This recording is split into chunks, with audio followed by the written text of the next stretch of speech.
Yang lama setelah berlalu, yang baru sudah datang. Ini adalah ayat yang kebetulan Pak, terima kasih banyak. Ini ayat yang dipilih istri saya untuk dicantumkan di undangan pernikahan kami, Pak. Kami menikah tahun 1994 Februari. Dia memilih ayat ini. Ingat kan? 2 Korintus 5 ayat 17. Jadi, siapa yang ada di dalam Kristus, ia adalah ciptaan baru. Yang lama sudah berlalu, sesungguhnya yang baru sudah datang. Dia tahu dia menghadapi keadaan-keadaan sulit bersama saya. Jadi dia pasang ayat yang akan membuat dia semangat. Dalam Kristus banyak hal baru yang Tuhan akan mampukan kita. Termasuk hal baru itu adalah community ya. Kita akan lebih kuat karena kita bersama-sama di sini. Terima kasih untuk bersama-sama selalu setia. Ya saya kira itu Pak. Mohon maaf kalau pengaturannya agak panjang. Silakan kalau Bapak Ibu ada sesuatu, silakan Pak Ibu. Mungkin berkaitan dengan apa yang Pak katakan tadi, di sini kita banyak yang sudah di atas 50 lah ya, over 50 ya. Kecuali Noah. Kemudian juga masih Ya, silakan pegang aja Pak Andri. Kita melihat memang apakah transformasi hidup itu masih diperlukan karena kita sudah tua gitu. Yang lama sudah berlalu, sesungguhnya yang baru datang masih relevan nggak bagi kita yang kita mengaku sudah lanjut ya. Bagaimana menurut Pak dan juga mungkin Pak Heri gitu ya, mungkin ini harus yang tua yang jawab. Ya mungkin malah ibu-ibu di sini punya pendapat ya, tapi ya oke lah, siapa sekarang Pak Iman bagi moderator kami ikut aja. Nah dari Pak sendiri gimana? Ya Pak silakan, dua-duanya juga bisa, atau Pak Heri duluan silakan, terserah Pak. Atau istri saya, dia meskipun dia muda tapi dia sangat berhikmat. Silakan Dennis kalau mau ikut membagikan sesuatu. Mau dulu sini, namanya saya, silakan. Jadi istri saya ini filsuf, jadi di pemikir berat. Tapi dia juga seorang pelawak. Jadi di organisasi kami dia dikenal paling mudah membuat orang tertawa. Jadi pendapat saya gini Pak, saya kira ya kita pernah waktu saya pelajaran ikut pelajaran agama dulu di kuliah, ada seorang guru agama yang meninggal sekarang, dia berkata bahwa kehidupan iman kita itu seperti laut yang luas, seperti laut apa dengan kita Pak, pantai Brighton. Ada tempat kita bisa main-main air, anak-anak main air, tapi di jauh sana ada laut yang luas. Saya kira meskipun saya masih muda, tapi izin berpendapat bahwa kekayaan transformasi dan Tuhan itu begitulah adanya. Kita bisa main-main sedikit aja, bertumbuh sedikit, tapi kita bisa main di air yang dalam dan itu luar biasa. Jadi saya kira begitu ya Bapak Ibu ya. Umur kita berapapun, izin cerita sedikit ya. Saya tinggal di BSD, dekat rumah kami ada panti jompo, sekaligus panti anak-anak ya. Ini ceritanya tadi. Saya di situ, panti jompo Bapak Ibu ya. Semoga ibu-ibu sini tidak seperti itu. Jadi ibu-ibu itu tua, umurnya udah 60-70, tapi kata penjaganya itu mereka suka bertengkar satu sama lain. Mungkin mereka waktu kecil nggak pernah bertengkar. Gitu. Maksud saya transformasi itu bukan karena umur kita ya. Saya pun begitu, tadi pagi masih berbuat salah sama istri saya gitu. Jadi jadi transformasi itu terus kita alami. Mungkin dengan berbagai bentuknya ya. Apakah karena karakter kita, karena keadaan berat yang Tuhan izinkan. Siapa tahu kita udah umur 80-90, tiba-tiba Tuhan kasih sakit apa yang berat sekali hidup ini. Dimana kita masih memerlukan penyertaan Tuhan untuk mengalami transformasi itu. Silakan Dedis. Mungkin dari segi wanita bisa sedikit kasih pendapat lah. Apa aja terserah lah. Berkaya ya. Silakan berkaya. Kalau saya memandang sebenarnya Ada deketinnya. Transformasi ini kan tujuan atau goalnya, fokusnya kan keserupaan dengan Tuhan ya. Jadi mungkin sampai Tuhan memanggil, Tuhan memanggil di usia berapapun ya, itulah yang sedang terus Tuhan kerjakan ya. Itu yang saya imani ya, maksudnya bukan sekedar saya menjadi baik atau apa yang mungkin ada standar-standar ini, tapi ukurannya ya Tuhan, karena Tuhan ingin kita menjadi serupa dengan dirinya, dengan anaknya, dengan Kristus. Dan itu bisa tadi seperti Mas Tio bilang, mencapai kedalaman sudut-sudut yang kadang saya sendiri atau kita sendiri tidak menyadari, dan mungkin di usia yang Tuhan tambahkan disitulah baru menemukan ya. Kadang-kadang saya merasa saya sudah sabar untuk 1-2 hal, ternyata masih ada 3-4-5 hal yang saya menemukan belum sadar ya. Ketika muda, telinga masih cukup bisa mendengar banyak hal dengan jelas, mata masih bisa menemukan banyak hal dengan jelas, tetapi ketika kita berusia harus memakai kacamata. Ketika lepas ada sesuatu yang sudah nggak jelas, apakah saya cukup sabar, apakah saya cukup rendah hati bisa menerima keadaan itu ya. Ketika ya, hal yang umum adalah fisik mulai turun ya. Itu hal-hal yang sederhana yang masih di dalam diri saya sendiri ya, juga dengan ya mungkin pertama mungkin dengan suami, dengan anak, dengan keluarga. Itu sesuatu yang saya tetap terus transformasi dan bersyukur Tuhan yang mengerjakan itu ya, maksudnya. Jadi saya memandang seperti itu, sesuatu yang terus dinamis dan seumur hidup, dan Tuhan sendiri sebagai sutradara atau fokusnya itu tuh cukup melegakan. Kadang-kadang saya membayangkan kalau memang Tuhan kasih umur panjang dan saya hanya bisa berbaring gitu, apakah apa ya dibilang oleh Alkitab, manusia batin yang bisa melihat banyak hal, mensyukuri di dalam itu kan sesuatu yang perlu kerendahan hati, perlu ketekunan, ketabahan, satu kualitas manusia batinnya ya seperti dirinya. Iya, baik. Jadi berkaitan dengan yang lama sudah berlalu, yang baru sudah datang, dan kemudian kita adalah ciptaan baru. Nah, dalam konteks budaya saat ini itu banyak orang melihat ya saya ini sudah begini karakternya gitu. Ada juga yang menyarankan be yourself untuk membangun confidence gitu. Jadi dalam konteks seperti itu ada unsur-unsur yang tidak alkitabiah ya. Padahal kita ini adalah ciptaan yang baru, sama seperti di tahun yang baru ini juga kita melihat tahun 22 mungkin tahun 23 lebih turun lagi karena usia saya makin turun gitu. Tapi dalam konteks alkitabiah kelihatannya ada opportunity ya. Nah, bagaimana kira-kira kita melihat pentingnya ada opportunity untuk kita bisa lebih, supaya kita walaupun menjelang usia fisik kita makin lemah, tapi kita melihat ini sangat penting loh. Jadi sehingga ini bisa menjadi prioritas juga gitu loh. Walaupun kita usia bertambah tua, tetapi tetap kita ingin menerima perubahan itu, karena seperti Ibu katakan tadi ya, bahwa kita itu akan menjadi serupa, segambar dengan Kristus, dan itulah yang dikehendaki Bapa gitu. Jadi, tapi bagaimana kira-kira dalam prakteknya? Nah, mungkin Bapak dan Ibu bisa kasih masukan gitu untuk membuat ini penting atau jadi prioritas gitu loh. Silakan Pak. Ya, sebelum lanjut sebenarnya pertanyaan tadi jawabnya singkat. Buat saya, apakah dalam usia lanjut sebagai lansia masih tetap perlu transformasi? Jawabnya ya, sudah pasti. Karena standar Allah kita di dalam Tuhan Yesus memang standar yang sempurna, dan itu tidak pernah bisa kita capai atau kita raih selama kita masih hidup di muka bumi. Jadi selama kita hidup ini pasti harus terus berubah dan bertumbuh. Dan saya ingat sekali satu pelajaran, tanda-tanda hidup adalah bertumbuh. Kalau kita tidak bertumbuh, itulah namanya mati. Ya. Jadi kalau ditanya, walaupun sudah lansia kayak kita masih tetap harus bertumbuh karena standar Allah adalah perfect. Nah, sebagai contohnya Pak Heri di tahun 23 ini resolusinya apa Pak kira-kira Pak? Mau bertumbuhnya Pak? Saya sih nggak banyak. Saya tetap melanjutkan komentar saya untuk mengenal Allah, karena saya yakin semua pemikiran saya, ide saya, perkataan saya, keputusan saya, kelakuan saya sangat terpengaruh atau dipengaruhi atau dikuasai bahkan oleh pengenalan saya akan Allah. Karena kalau saya makin tahu persis sebenarnya Bapak saya seperti apa, disitulah saya membuat keputusan. Karena itu sangat menentukan.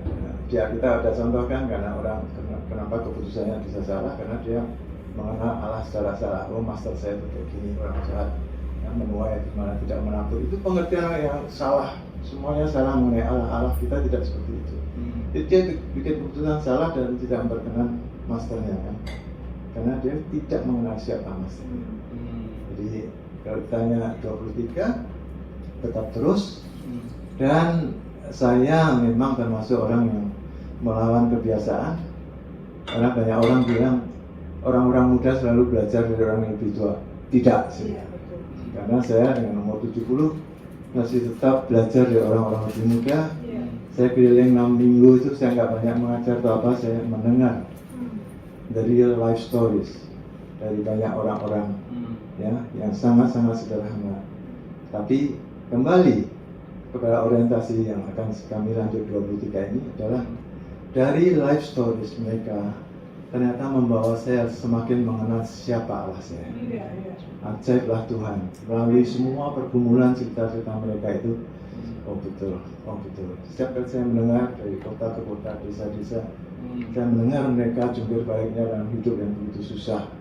Tapi Allah itu ajaib dan luar biasa. Jadi itu yang ingin saya lanjut Pak. Dan itu dalam transformasi.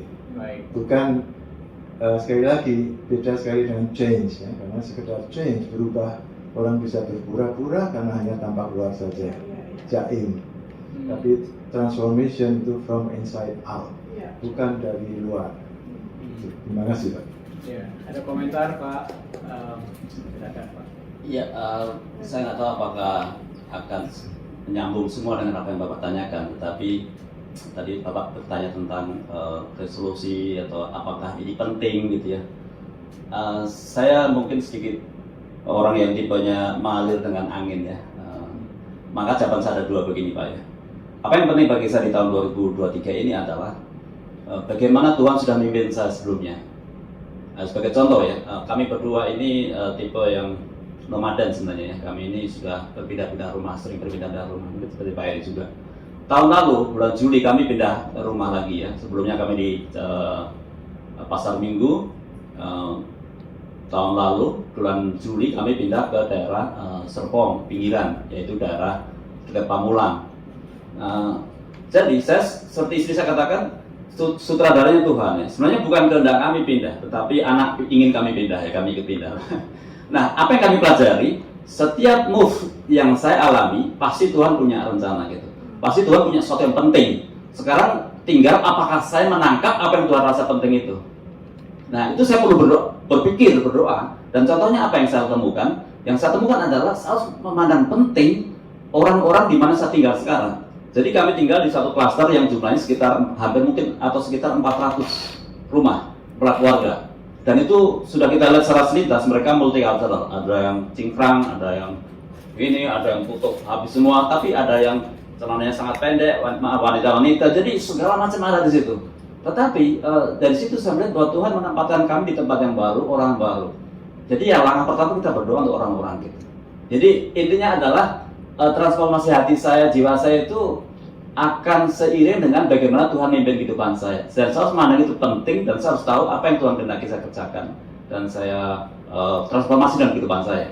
Tapi yang kedua, saya juga pertanyaan bahwa misalnya apa yang akan saya lakukan, bisa juga memang saya inisiatif untuk mengembangkan sesuatu ya. Nah, itu saya belum berpikir Pak, tunggu nanti saya ikan beras seperti itu. Intinya memang kita harus punya satu rencana ya. Apa tahun ini kira-kira 1-2 hal yang paling penting yang saya ingin doakan untuk anak saya, untuk keluarga saya, untuk keponakan saya, untuk mantu saya, untuk keluarga besar saya. Saya sekarang punya keluarga besar baru ya, besan saya sekarang kan orang Chinese, itu keluarga besarnya banyak ya. Jadi kami senang itu. Yang kedua, saya juga baru sadar bulan Oktober lalu bahwa saya punya sepupu dan keponakan-keponakan Muslim yang banyak di Cirebon. Cukup banyak di Cirebon. Jadi saya bersyukur, itulah membuat saya berpikir apa yang penting di tahun 2023 adalah apa yang akan Tuhan kerjakan dalam keluarga besar saya, dalam relasi saya, dalam tempat tinggal saya, dalam pelayanan saya. Itu hal yang penting Pak bagi saya. Jadi dengan kata lain itu transformasi hidupnya tergantung daripada pribadi-pribadi dan kondisi apa yang itu salah satu Pak. Itu salah satu. Iya, itu salah satu. Itu saya harus merasa itu penting karena kadang-kadang saya tidak merasa penting kan itu yang Tuhan kerjakan. Ada satu tambahan. Nyambung yang dibagikan Mas Til ya, beberapa hari lalu saya membagikan ayat dari Yesaya 58 apabila engkau menyerahkan kepada orang lapar apa yang kau inginkan sendiri dan memuaskan hati orang yang tertindas, maka terangmu akan terbit dalam gelap dan kegelapanmu akan seperti rembang tengah hari. Jadi saya melihat ya, kalau tadi berbicara transformasi dan apa yang harus saya lakukan, ayat ini banyak berbicara menjelang akhir tahun, yang menyerahkan kepada orang lapar apa yang saya inginkan sendiri. Saya pelan-pelan mendaftar apa saja sebenarnya saya inginkan sendiri. Kesehatan, kenyamanan, rasa puas, rasa apa ya, rasa selalu mungkin terupdate dan sebagainya. Saya bisa banyak juga. Tapi Tuhan katakan di sini, apabila engkau menyerahkan kepada orang lapar apa yang kau inginkan sendiri, orang yang tertindas, maka terangmu akan. Itu yang membuat terang terbit itu pun juga Tuhan. Maksud saya di sini kayak tadi Mas Dia bercerita ya, beberapa dengan lingkungan, dengan keluarga besar.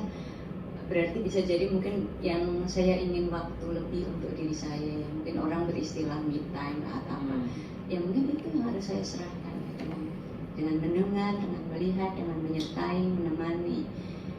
Masih banyak lagi itu hal praktis yang saya bisa kalau ditanyakan tadi apa yang dilakukan, yaitu hal-hal yang mulai saya daftarkan dan melihat ya kesempatan-kesempatan karena intinya ya seperti apa yang sebenarnya saya inginkan itu ya, saya serahkan pada orang-orang yang mungkin dengan perjalanan, dengan bertemu banyak ya tidak terbatas ya. Bahkan mungkin hati saya sendiri kapasitas yang ada ya, pikiran dan pikiran. Mungkin saya pikir sebenarnya saya bisa memikirkan untuk ini itu yang lebih kepada internal diri saya sendiri, tapi saya boleh memberikan itu untuk memikirkan beberapa orang ya. Terakhir kemarin komunitas kami membuat acara yang sebenarnya mungkin saya bisa menikmati ya, karena ini komunitas yang udah puluhan tahun kami bersama. Tetapi ada 2 ibu muda, kemarin saya sudah cerita soal mereka berdua adalah ibu-ibu yang sekarang single parent karena suami meninggal karena COVID. Mereka salah satunya mengundang kita kumpul ya, karena selama ini kumpulnya jarang bersama ya. Kami memang bersama Zoom untuk berdoa, saling menguatkan.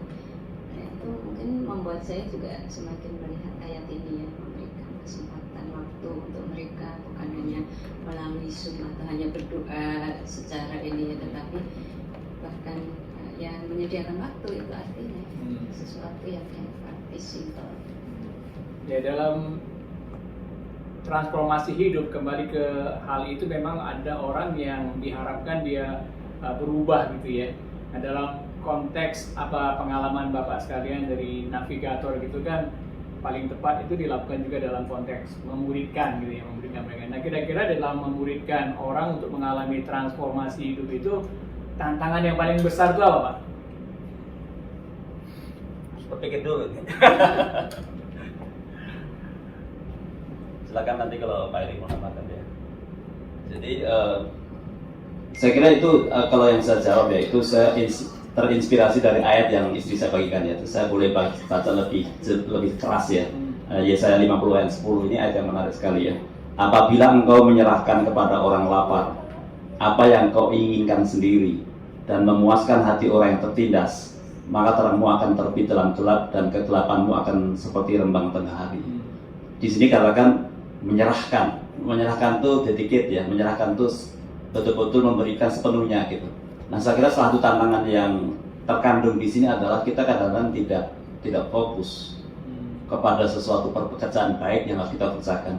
Kita kadang-kadang kami seperti tidak single minded betul-betul untuk melakukan hal yang baik itu gitu ya.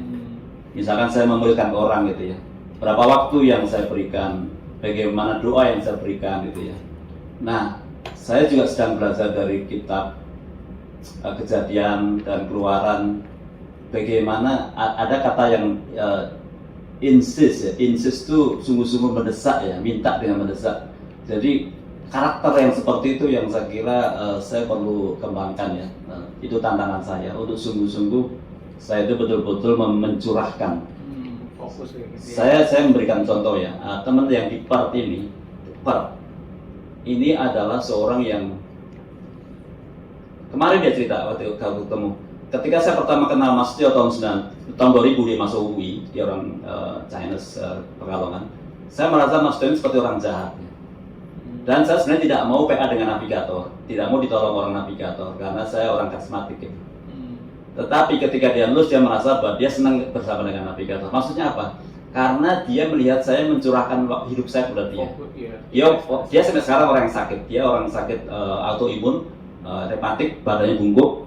Nah, saya ketika dia di UI, saya serve dia, saya bawa motor saya untuk bawa dia dari tempat kos ke kuliah karena dia tidak sanggup jalan dan sebagainya.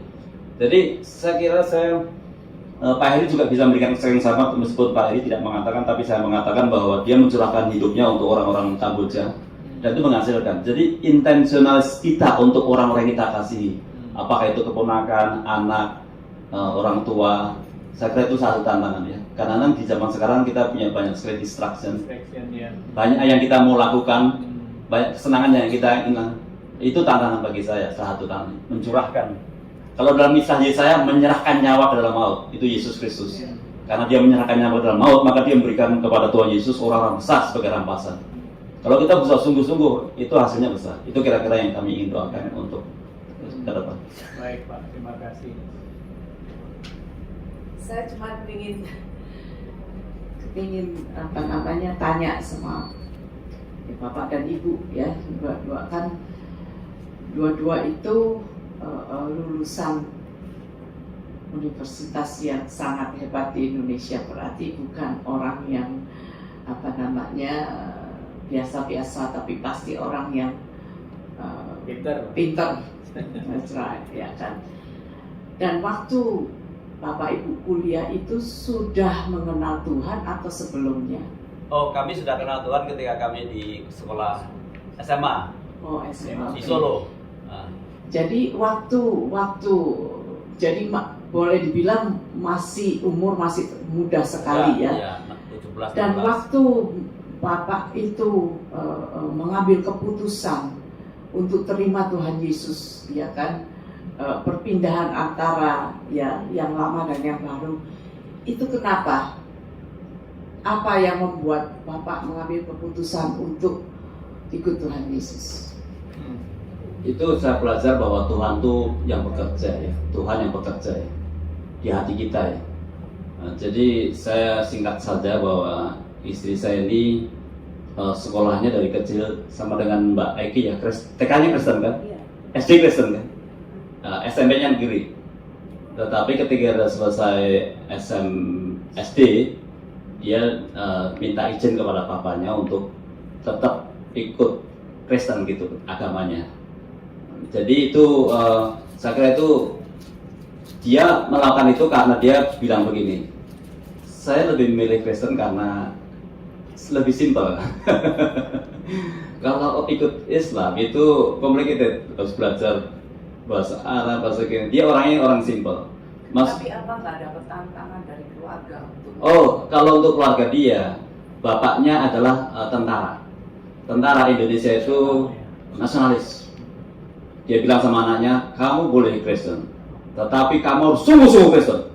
Sini bapak beliin Alkitab. Jadi bapaknya beli Alkitab. Kamu kemana retreat? Pak antar retreat. Harus sungguh-sungguh Kristen. Gitu tuh kalau tentara.